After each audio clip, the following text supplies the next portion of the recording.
अस्सलाम वालेकुम टॉरियंस, मैं हारिस अज़मी प्रोफेशनल एस्ट्रोलॉजर आपकी खिदमत में हाजिर हूँ इस हफ्ते की एस्ट्रोलॉजिकल रिसर्चेस के साथ। जनवरी के आखिरी कुछ दिन 29 एंड 31 जनवरी एंड फिर फरवरी के 5 दिन टॉरियन नेचर पर काफ़ी मेहरबानी करने वाले। अल्लाह ताला की तरफ से सोलर सिस्टम के ज़िम्मे जो जिम्मेदारियां हैं वो टॉरस नेचर को फेवर्स कर रही हैं।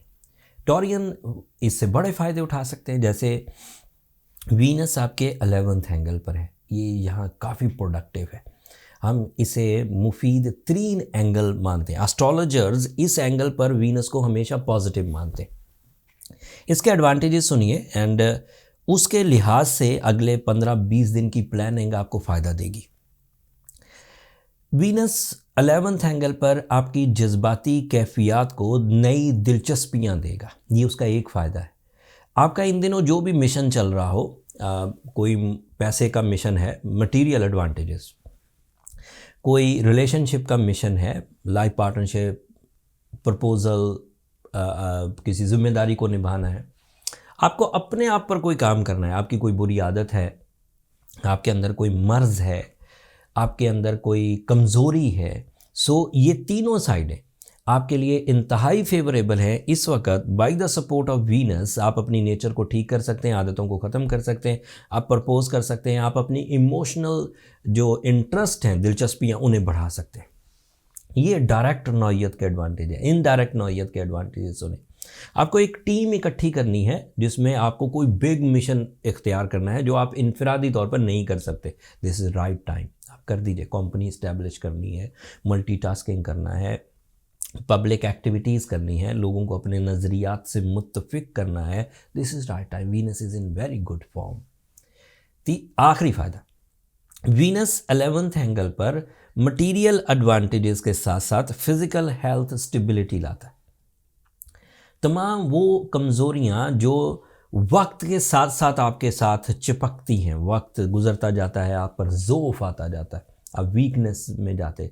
जब वीनस एग्जॉल्टेड या प्रॉफिटेबल फॉर्म में होता है तो टाइम बिहेवियर से जो जिस्मानी कमज़ोरियाँ आती हैं, वक्त के गुज़रने के साथ साथ जो जिस्मानी कमज़ोरियाँ आती हैं, वीनस उन्हें रिपेयर कर देता है। सो इतने एडवांटेजेस सिर्फ एक प्लैनेट से। अगले प्लैनेट के एडवांटेज सुने। मरकरी आपके 9th एंगल पर है। Taurean male female students in दिनों छाए रहेंगे बिकॉज ऑफ मरकरी। उनकी माइंड फ्यूलिंग इतनी पावरफुल होगी कि वो कंसंट्रेशन के साथ, कुव्वत हाफ़ज़ा के साथ, एक्सीलेंट राइटिंग एबिलिटीज़ के साथ, एक्सीलेंट स्पोकन एबिलिटीज़ के साथ अपनी तालीमी सरगर्मियों को मैक्सिमाइज लेवल पर ले जाएंगे। एग्ज़ाम प्रिपरेशंस चल रही हैं, एग्ज़ाम में से गुज़र रहे हैं, कोई डॉक्यूमेंटेशन करनी है, कोई एक्सप्लेनेशंस देनी है, कोई प्रेजेंटेशंस देनी है। So this is the right time जब टॉरियन को नेचुरल फ्लो इतना पावरफुल मिलेगा कि उन्हें एक्स्ट्रा एफर्ट्स नहीं करने पड़ेंगे। तीसरा साइड देखिए, दिस इज़ मैक्सिमा। सूरज आपके 10th एंगल पर है। सूरज एक ऐसा प्लैनेट है टॉरियंस जिसकी प्रॉफिट्स या जिसकी अपीयरेंस या जिसकी सपोर्ट रीडेबल होती है। मतलब आप ऐसा नहीं समझ सकते कि चुपके से कोई प्लैनेट आया था, बिहाइंड द स्क्रीन रहते हुए कुछ काम करके चला गया, हमें कुछ दिनों बाद पता चला। ऐसा नहीं होता। जब सन अपने एडवांटेजेस देता है, सूरज विजिबल होते हैं, दिखते हैं। You feel bravery, you feel risk taking courage, you feel risk taking opportunities, multitasking, ये सब आपके पास अवेलेबल रहेगा। सूरज आपको 20 फरवरी तक यहाँ भरपूर सपोर्ट देने वाला है। एंड ये भी याद रखिएगा, कैरियर से उसने एक साल में एक ही दफ़ा गुजरना था और वो ये ट्रांजिट कर रहा है। 20 फरवरी को जब यहाँ से निकल जाएगा, दोबारा कैरियर में नहीं आएगा, फिर 2024 में आएगा। तो career oriented decisions, investment type के डिसीजंस, जॉब स्विचिंग टाइप के डिसीजंस, जॉब हासिल करने की कोशिशें, जॉब से बिज़नेस की तरफ आने की कोशिशें, बिज़नेस लॉसेस को रिकवर करने की कोशिशें, जॉब लॉसेस को कवर करने की कोशिशें इन्हीं दिनों की जाएं तो आपको फेवर ऑफ नेचर मिलेगी। इसे कहते हैं parallel to the nature decision. जैसे हालात हों उसी तरह के डिसीजन लीजिए। एक इसकी सादा मिसाल देता हूँ।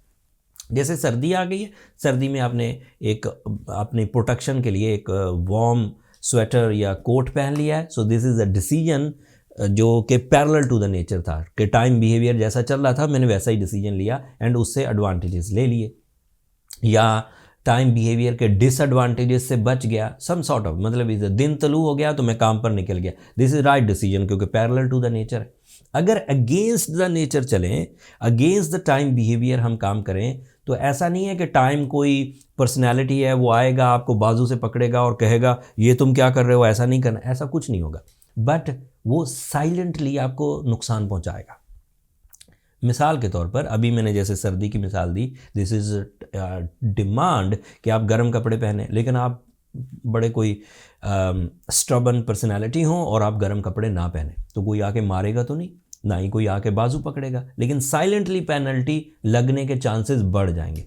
हो सकता है आप बीमार पड़ जाए, हो सकता है आपको कुछ और लॉस हो जाए, या इस तरह का लॉस समझें जैसे एक आदमी सर्दियों में आइस फैक्ट्री लगा ले, उसने अगेंस्ट द नेचर जाकर डिसीजन लिया, आइस फैक्ट्री सर्दियों में चला नहीं करती, लोगों को आइस की ज़रूरत नहीं होती, तो उसने इस मामले को समझा नहीं और उलट काम किया।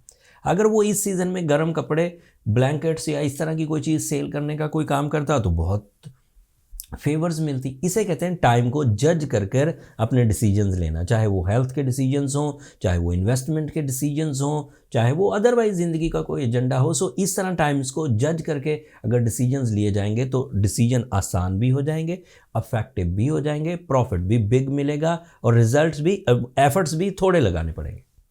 So this is a theory from the astrology. The next thing is आपके लिए जुपिटर आपके 12th एंगल पर है। This is not a very good news, but ये कुछ महीनों के लिए, उसके बाद ये सेट हो जाएगा। सैटर्न आपके 10th एंगल पर है। सूरज और सैटर्न का एक ही एंगल पर होना आपकी जजमेंटल एबिलिटीज़ को मैक्सिमाइज कर देगा। इस वक्त टॉरियन पीपल को धोखा देना इतना आसान नहीं होगा। अमूमी तौर पर टॉरियंस एक्सेप्ट कर लेते हैं, लोगों को ज़्यादा तंग नहीं करते, अगर लॉस भी हो रहा हो तो पीछे हट के लॉस बर्दाश्त कर लेते। बट इस सीज़न में जब तक सूरज और सैटर्न इकट्ठे हैं, टॉरियंस को इतना आसान ना होगा चीट करना। एंड टॉरियंस के लिए ये प्लस पॉइंट है कि वो लोगों के जो मामलात हैं उसे तो जज कर ही जाएंगे, जैसे डॉक्यूमेंट्स, जैसे लोगों की प्लानिंग, ये तो वो अपनी कैपेबिलिटी से ही जज कर जाएंगे। But in from their spiritual strength, from their IQ levels, वो जज कर जाएंगे सामने वाले की नीयतें, कि वो जो कुछ प्लान दे रहा है वो प्लान को निभाएगा कि नहीं। इस तरह के भी ऐसी सिचुएशन में कारोबारी नुकसान होने के चांसेस कम हो जाते हैं, तो इसलिए रिस्क लिया जाए। ऐसी सिचुएशंस में रिलेशनशिप के डिसीजंस लिए जाएं तो उसमें भी रिग्रेट्स कम आएंगे, बल्कि ना होने के बराबर होंगे। And relation, new relation, all type of new relation, चाहे वो लव रिलेशंस हो, चाहे वो क्लाइंट्स के साथ रिलेशंस हो, या वो पब्लिक रिलेशंस हो, इन सब में ग्रोथ आती है और चीज़ें आसान हो जाती हैं।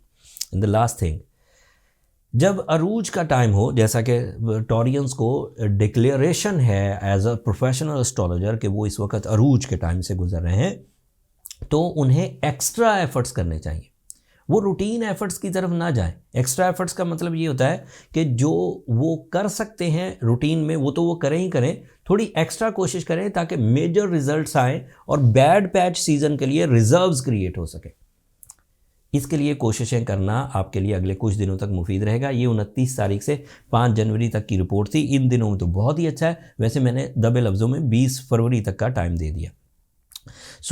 आखिरी बात, अगर कोई टॉरस ऐसा है जो बातें इस वक्त टाइम बिहेवियर में एस्ट्रोलॉजिक्स के एतबार से चल रही हैं और वो पैरेलल है, बिल्कुल ठीक चल रहा है, सही हो रहा है, तो उसे अल्लाह का शुक्र अदा करना चाहिए, वो एक परफेक्ट टॉरियन है। बट कुछ टॉरियन ऐसे हो सकते हैं जो अपने जज्बात में उलझे हुए हों, अपने सोर्स ऑफ इनकम में उलझे हुए हों, अपनी हेल्थ में उलझे हुए हों, या अदरवाइज़ उनका कम्युनिकेशन या माइंड स्किल बिल्कुल उलझ के रह गया हो। उन लोगों को रेमेडीज़ की तरफ जाना चाहिए, उन्हें अपना टाइम वेस्ट नहीं करना चाहिए। रेमेडीज़ ये हैं कि एज अ टॉरियन आप एमरल्ड पहनिए, ये एवरेज रेमेडी है। साथ में सूरह शम्स पढ़िए 5 दफ़ा एक दिन में, और साथ में कुछ छोटा सदका सफ़ेद रंग का जुम्मे के दिन करते रहिए। इससे एडवांटेजेस क्या मिलेंगे कि स्पिरिचुअल एंड साइंटिफिक बूस्टर मिलता रहेगा जो आपको स्ट्रेंथन रखेगा, जिससे आप किसी भी वजह से डाउन नहीं होंगे।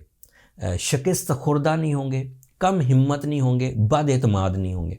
जब ये सब चीज़ें भी हट जाएंगी और उधर से टाइम भी सपोर्ट कर रहा है, so you are going good with maximum flow and उससे बड़े मिशंस कंसीव हो जाएंगे। लेकिन अगर कोई टॉरियन ऐसे हैं जिन्होंने पिछले दिनों में लॉस बहुत कर लिया है और अब उठ के खड़े होने के चांसेस कम हो गए हैं, या रिलेशनशिप में डिस्ट्रक्शन, उन्हें फिर अपनी पर्सनल कैलकुलेशन की तरफ जाना चाहिए। उनके लिए फिर ये रेमेडी नाकाफ़ी होगी। पर्सनल कैलकुलेशन इससे भी अगला स्टेप है जिससे डीप डायग्नोसिस होती है एंड डैमेजेस के सोर्सेज एंड डैमेजेस की रिपेयरिंग अगले स्टेप पर जाकर पता लग जाती है। पर्सनल कैलकुलेशंस के लिए एस्ट्रोलॉजर के पास जो मेथड है वो बर्थ चार्ट जो एक कैलकुलेशन मेथड है वो ही एक सबसे बड़ा सोर्स है। उसके लिए नंबर नीचे चलते रहते हैं, आप इन पर रब्ता करके अपने लिए टाइम ले सकते हैं, बट वो फ्री फोरम नहीं है टॉरियंस, होपफुली आप अंडरस्टैंड करेंगे। दूसरी बात, स्टोन थेरेपी करते हुए एमरल्ड आपकी टॉप प्रायोरिटी होना चाहिए। अगर एमरल्ड मुयस्सर ना हो तो रूबी आप पहन सकते हैं, वो भी आपको फेवर करेगा, बट असली लीजिए। रंग बिरंगे स्टोन या रंग बिरंगे पीस और ग्लासेस पहनना कोई अच्छी बात नहीं है। नेचुरल केमिस्ट्री अगर आप पहनेंगे, नेचुरल स्टोन अगर आप पहनेंगे तो उसकी प्रॉपर केमिस्ट्री आपको मिलेगी, जिससे एडवांटेजेस बड़े होंगे। That's all. अगले हफ्ते मज़ीद एस्ट्रोलॉजिकल चेंजेस आएंगी, उनकी तफसील के साथ आपकी खिदमत में दोबारा फिर हाज़िर होंगे अगले हफ्ते। अपनी दुआ में मुझे और मेरी टीम को ज़रूर याद रखिएगा। चैनल को सब्सक्राइब करना मत भूलिएगा टॉरियंस, आप लोगों की सब्सक्रिप्शन हमारी हौसला अफजाई की वजह बनती है। अगले हफ्ते तक के लिए अल्लाह ने की बात।